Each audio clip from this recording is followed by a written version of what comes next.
दोस्तों अभी अभी यूपीपीसीएस प्रीलिम्स का रिजल्ट आ चुका है।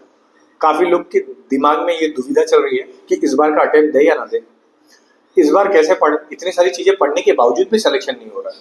मतलब इस बार मैंने कोई कसर नहीं छोड़ी, टेस्ट दिया, उसका एनालिसिस किया, इवन 12-12, 13-13, 14-14 घंटा पढ़ा, टॉपर्स ने जैसे जैसे बताया वो सब चीजें किए, घंटा चक्र के नोट्स तक बना दिए, तो भी नहीं हुआ। कहाँ ऐसी कमी लगी कि जो इस बार मेरा नहीं हुआ। अब ये सबके दिमाग में दुविधा चल रही है। मैं इस दुविधा को दूर करने के लिए और आगे का पाथ दिखाने के लिए मैं आया हूं। ठीक है, मैं इस चीज के ऊपर नहीं बात करूंगा कि रिजल्ट आयोग ने क्या कर दिया, क्यों इतना लेट कर दिया, क्या गलत कर दिया, ऐसा क्या हो गया, क्या घपले चल रहे, ये सब बात की बात है। ये मुझे नहीं फर्क पड़ता कि क्या हो रहा है। एट द एंड ये होता है कि आपको आपका सिलेक्शन चाहिए। अगर आप इस चीज में फंसे पड़े हो तो ये दिसंबर का महीना पूरा जाएगा, 15 तारीख को एक आंदोलन नहीं है, आप उसमें जाके पार्टिसिपेट करिए। बस वो एक दिन दीजिए, 2 दिन दीजिए। ऐसा नहीं कि पूरा दिसंबर अब इसी चीज के ऊपर बात करने में चला जाए, भाई मेरा तो इतना सारा सही था, मेरा ये गलत कैसे हो गया। मत करिए ये सब चीजें, बहुत टाइम वेस्ट होता है और कुछ मतलब नहीं है। ओके, हम आगे अभी बात करने वाले हैं कि जिनका हुआ है या जिनका नहीं भी हुआ, अब वो कैसे आगे अप्रोच करें। अब जिनका हुआ है उनको मेंस पे सबसे ज्यादा फोकस करना है, तो UP special, essay, Hindi, GS में एथिक्स, तो 4 चीजों को सबसे ज्यादा मजबूत करके जाना है ताकि यूपीपीसीएस एग्जाम में सबसे ज्यादा मदद भी मिले और ज्यादा से ज्यादा मार्क्स कैरी हो पाए।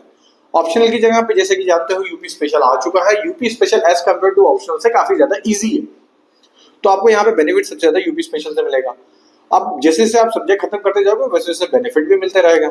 रिवीजन करते रहना है। रिवीजन करने के लिए 4 बुक बना लीजिए, इतनी छोटी छोटी डायरी ले लीजिए, देख लीजिए, इतनी छोटी छोटी, ज्यादा छोटी नहीं होनी चाहिए, बहुत छोटी छोटी होनी चाहिए। और उसमें अलग अलग कलर के पेन से लिखते जाइए फैक्ट को। फैक्ट कैसा है, जैसे 20% पॉपुलेशन है, 20% पॉपुलेशन 10% इकोनॉमी को कंट्रीब्यूट करती है, 1% पॉपुलेशन 99% इकोनॉमी को कंट्रीब्यूट करती है, तो ऐसे फैक्ट्स को लिखना चालू कर दीजिए। 1:1 प्रोडक्ट के कुछ ऐसे फैक्ट्स को लिखना चालू, जीएस 1 2 3 4 करके 4 डायरी बना लीजिए और उसके अंदर इसको मेंशन करते रहिए। अलग अलग की कलर के पेन से मेंशन करते रहिएगा। मेरे पास अभी है नहीं, मैंने आपको दिखाता, तो उस तरीके से आप बनाइए, बहुत ज्यादा आपको मदद मिलेगी। मैं खुद भी करता था इसलिए मैं बता रहा हूँ। दूसरा तरीका है, या तो आप टेलीग्राम पे जीएस 1 2 3 4 का ग्रुप बना लीजिए। जिस कोई ग्रुप को आपने ज्वाइन किया, कोई फैक्ट डाल रहा है, करंट अफेयर डाल रहा है, तो उसके करंट अफेयर फैक्ट को ऐसे कॉपी मारिए, पेस्ट कर लीजिए अपने टेलीग्राम के ग्रुप पे, वहां से भी आपको बेनिफिट मिल जाएगा। ये हो गया 2 तरीका जो सबको पता है। तीसरा तरीका जो मुझे ये पता है कि अगर आपने ये नहीं किया तो एक साइकिल फिर से चालू हो जाएगा, वो हो जाएगा आपका पीवाईक्यू। अगर आपने पीवाईक्यू बेस पे अपनी प्रिपरेशन नहीं की तो फिर से आपका वही साइकिल चालू हो जाएगा कि हाँ भाई मैं तो सब पढ़ रहा हूँ और मेरा हो रहा नहीं है। क्यों नहीं हो रहा? क्योंकि मैंने पीवाईक्यू देखा नहीं। दुनिया भर के सब यूट्यूबर के टेस्ट सीरीज ले रही हो, मगर पीवाईक्यू तो मैं देख ही नहीं रहा हूँ। भाई ऐसा मत करिए ना। PYQ is the key. एक चीज आपको याद रखना पड़ेगा, अगर आपको कोई भी एग्जाम निकालना है तो आपको पीवाईक्यू बहुत अच्छे से देखना पड़ेगा। दुनिया भर के मतलब इतने सारे बैच आ गए ना आजकल टेलीग्राम पे और व्हाट्स यूट्यूब पे, तो भयंकर लोग आ गए। एक एक 1.5 घंटा ले लेते एक एक चीजों को समझाने के लिए। भाई छोटी सी चीज है, फटाक से बोलो, खत्म करो ना। लेकिन वो एक एक 1.5 घंटा लड़के आके इसलिए उनको सुन रहे हैं क्योंकि उनको लग रहा है कि भाई ये सच्ची बोल रहा होगा क्योंकि इसका सेलेक्ट हो गया। नहीं होता यार, प्लीज बिलीव मी कि कुछ कुछ ऐसे ऐसे लोग होते हैं कि आपको आधी चीजें इसलिए बताते हैं क्योंकि नेक्स्ट टाइम आप आके फिर से उसके वीडियो को सुनो, है ना। तो वो चीजें मत करो। अब बात है कि मीन्स पे सबसे ज्यादा जो फोकस एरिया होना चाहिए आपका सोसाइटी, गवर्नेंस स्कीम का, यूपी स्पेशल का, एग्रीकल्चर का, इंटरनेशनल रिलेशंस का और सिक्योरिटी का। यहाँ से यूपी पीसीएस के सबसे ज्यादा क्वेश्चन पूछे जाने के चांसेस है और वहीं पे यूपीएससी के भी सबसे ज्यादा पूछे जाने के चांसेस है। आपके पास कंटेंट है मगर आपने आंसर राइटिंग की नहीं, कंटेंट को रिवाइज नहीं किया, तो सब कुछ वेस्ट है ऑब्वियसली। तो क्या करना पड़ेगा आपको? रिवीजन तो उसी तरीके से करनी तो पड़ेगी। अगर आपने कंटेंट बनाया, 4 डायरी बनाया है, तो आपको उस तरीके से रिवाइज तो करना पड़ेगा, ये तो है। अब दूसरा तरीका होता है कि मैं कैसे आंसर राइटिंग करता था। मैंने एक बता चुका अभी अभी हमारे वीडियो यूट्यूब पे पढ़ाई है, इंट्रोडक्शन कैसे लिखना है, इसके बारे में आपको बहुत डिटेल में मिल भी जाएगा। वहां पे मैंने बहुत डिटेल में बताया था कि इंट्रोडक्शन में सबसे ज्यादा की रोल क्या करता है, एक कंटेक्स्ट और एक थ्योरी। यहाँ पे भी यही चीज है, अगर आपको आपका आंसर दिन ब दिन इंक्रीज करना है तो 2 आंसर डेली लिखिए, कम से कम 2 आंसर डेली लिखिए। वो आप कब जो स्पेशली मीन्स दे रहे हैं वो रात में लिखिए, ठीक है। रात में कितने बजे के बाद? 8 PM के बाद।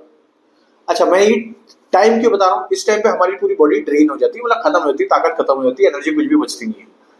जब आप इस टाइम पे लिखते हो ना तो आप अच्छे आंसर के लिए प्रिपेयर होते हो। बहुत सारे मेरी इस बात से डिसएग्री हो गए, लेकिन मैंने किया है तो मैं इसलिए बता पा रहा हूँ कि ऑप्शन में मेरा जितना मार्क्स है ना, मैं गारंटी दे सकता हूं उतना मार्क्स कोई ला भी नहीं सकता है। मैं इसलिए बताना चाह रहा हूं कि आप कोशिश करिए कि 8 PM के बाद अगर आप लिखोगे आंसर, सिर्फ 2 आंसर, आपकी पूरी बॉडी ट्रेन होने के बाद, तो आपको ये पता चलेगा कि मेरी एनर्जी कितनी सफिशिएंट है और कितना अच्छा मैं और आंसर लिख पाता हूँ। इसका बेनिफिट कहाँ पे होता है? जब आप यूपीएससी यूपीपीसी जैसे एग्जाम देने जाते हो, सेकंड शिफ्ट का एग्जाम होता है, जिस टाइम पे हम 3 घंटा पूरा देने के बाद हमारी पूरी एनर्जी खत्म हो जाती है, उस टाइम पे आपको ये चीजें काम आएगी। बिलीव मी, आप अपने खराब से खराब आंसर भी अच्छे से अच्छे तरीके से लिख के जा रहे हो ना, वो आपका एग्जाम में की चेंजर होता है।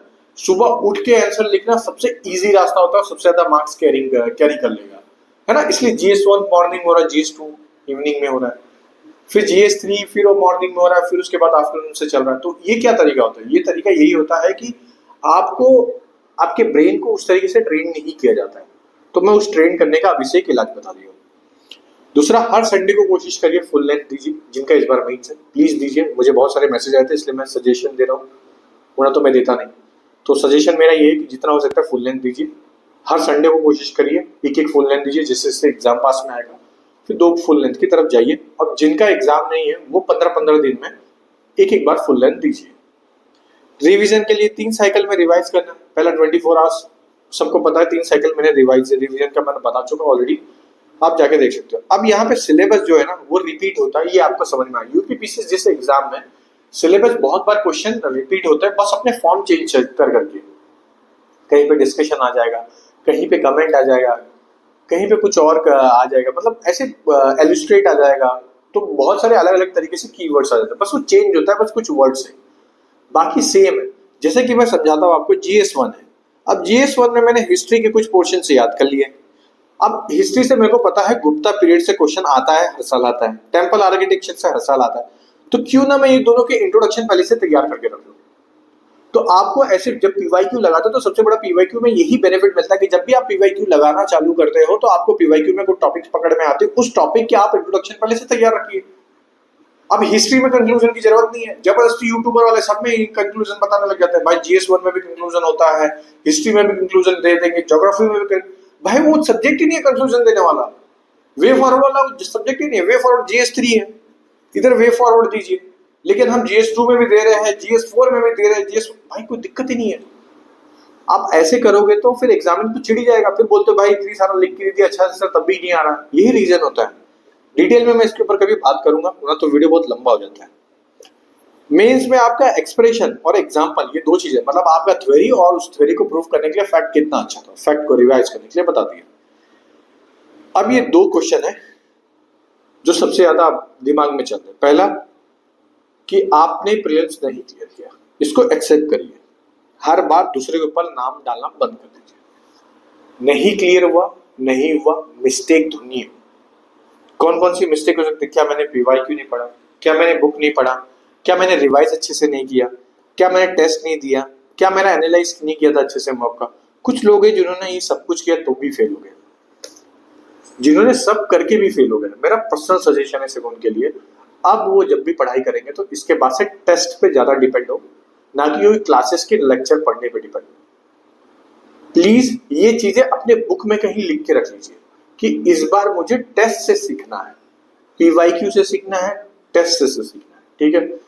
दूसरी चीज, अब जिन्होंने पूरी मेहनत की, सब कुछ किया, उनका पहला अटेम्प्ट था, उनका भी नहीं हुआ। देखिए आप अभी काफी अच्छे पीरियड में चालू हो, वैकेंसी भी काफी आ रही है, हो सकता है नेक्स्ट ईयर भी वैकेंसी ज्यादा हो सकता है एग्जाम जल्दी भी हो जाए। मैं एक चीज जानता हूँ, अगर आज ही आपने मेहनत नहीं की तो आपको क्या लगता है आपका सिलेक्शन हो जाएगा? नहीं होगा। तो मुझे भी पता है 15 दिसंबर को आंदोलन चल रहा है, सब जाएंगे उस आंदोलन में पार्टिसिपेट करेंगे, लेकिन आपके इस सेंटीमेंट का फायदा है ना हर एक यूट्यूबर उठा रहा है। 15 दिसंबर को ये होने वाला है, निवेदन है आप आइए, मतलब वो अपने सब्सक्राइबर बढ़ाएंगे, वो अपने व्यूज बढ़ाएंगे, उनके लिए वो सब चीज एडवांटेज रह जाएगी। कुछ ऐसे भी लोग रहेंगे कि प्रीलिम्स के बाद फेल हो गए तो अब आगे क्या करना है। सबको पता है प्रीलिम्स फेल होने के बाद आगे क्या करना है। कुछ ऐसे इंस्टीट्यूट है, बड़े बड़े इंस्टीट्यूट है यूट्यूब पे, मैं नाम नहीं लेना चाहता उनका, वो अभी प्रीलिम्स की स्ट्रेटेजी आज से बताना आपको चालू कर देंगे। प्रीलिम्स फेल हो गए, अब क्या करना है, 1.5-2 घंटे की वीडियो बनाएंगे सिर्फ एक बात को बताने के लिए। आप मेरा ये वीडियो देखो, फिर अगला वीडियो देखिए, फिर तीसरा वीडियो देखिए, नहीं जरूरत है। प्लीज मान लीजिए मेरी बात, एग्जाम निकालना तभी पॉसिबल हो पाएगा जब आप अपने आप से ठान लो कि मुझे पढ़ना है। अगर आपने वो ठाना ही नहीं है तो फिर बतेरे लोग ऐसे पढ़े हैं इंटरनेट पे, आपको आके डाइवर्ट करके जाएंगे और आप हो गई। मेरा सिर्फ अभी ये कहना है, मेंस पढ़िए, एटलीस्ट जनवरी तक पढ़िए। अगर मई में एग्जाम नहीं होता है तो फैब के एंड तक पढ़िए मेंस सिर्फ। प्रीलिम्स अगर आपको पढ़ना है तो अल्टरनेट डे पे पढ़ते रहिए, कोई दिक्कत नहीं है। हमारे पास दोनों बैच चल रहा है। एक है दक्ष का जो सिर्फ मेंस को कवर कर रहा है, जिसमें हमने नोट्स भी दे रहे हैं, डेली टारगेट भी दे रहे हैं, आपके डिसिप्लिन को भी नोटिस कर रहे हैं, आपकी वीकली टारगेट को भी, आपके वीकली टेस्ट को भी लेके आपका परफॉर्मेंस भी बता रहे हैं। बहुत यूनिक इनिशिएटिव है, मैं गारंटी दे रहा हूँ उससे अच्छी इनिशिएटिव कोई यूट्यूबर, भाई किसी के अंदर दम ही नहीं। खुला चैलेंज दे रहा हूँ, किसी के अंदर दम नहीं है, चाहे वो सिलेक्टेड हो चाहे नॉन सिलेक्टेड हो। मैं अगर बोल रहा हूँ ना तो किसी डंके की चौक पे बोल रहा हूँ, कोई नहीं कर सकता इतना अच्छा। रही बात प्रीलिम्स की, तो अभी अभी हमने प्रारंभ 2.1 वो लाया, 1 में ऑलरेडी बहुत सारे लोगों का सिलेक्शन हुआ, बहुत अच्छा लगा मुझे, थैंक यू का मैसेज भी आया। तो मैं अभी भी आपको समझा रहा हूँ, और मैं उसमें बिलीव नहीं करता कि मैं आके यहाँ पे पॉपअप दिखाऊंगा, मैं अपना बैच बेचूँ इस तरीके से। अच्छा लगता है तो करिए, नहीं लगता तो आपका एक और साल है, एक और साल चलाइए, कोई दिक्कत नहीं है ना। और आपको लगता है बैच नहीं भी ज्वाइन करना, मुझसे कुछ पूछना है तो आप आइए टेलीग्राम पे, मुझसे पूछिए, मैं बताऊंगा, जेन्युइनली मैं बताऊंगा। ऐसा नहीं है कि आप मेरा बैच लोगे तो ही मैं बताऊंगा। ठीक है दोस्तों, तो जो फेल हो गए उतना ज़्यादा टेंशन मत लीजिए, मेंस की पढ़ाई चालू करिए।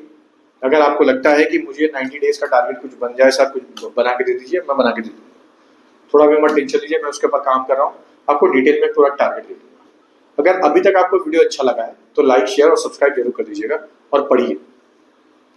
एक यही एकमात्र चीज़ है जो पढ़ाई है, जो आपकी नैया पार लगाएगी, वरना बतेरे लोग हैं आपकी मजाक उड़ाने के लिए। ठीक है, चलिए, जय हिंद।